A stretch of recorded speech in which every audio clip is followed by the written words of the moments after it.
Welcome to Kenton's videos. Enjoy the video. You start at the locked iPhone, tap the screen to wake it, and then swipe up or press the home button to reveal the passcode prompt. Once there, tap Emergency. This opens the dialer. Make sure to do this gently and deliberately. The phone won't unlock yet. Next, tap Medical ID in the lower left corner to display medical details you created earlier. You're doing this to view crucial health and emergency contact info without unlocking the device. Keep moving to the next step.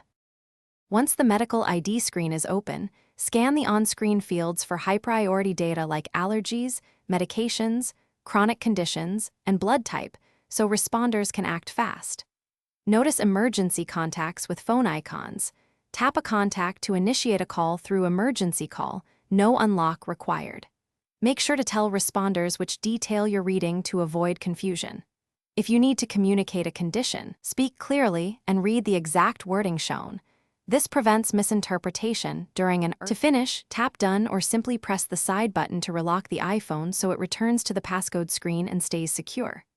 If medical ID didn't appear, don't panic.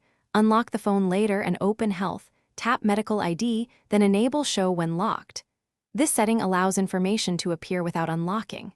If problems persist, restart the device and update iOS, because outdated software can block emergency features. If that fails, enable the option again and Thanks for watching. Consider subscribing if we helped you.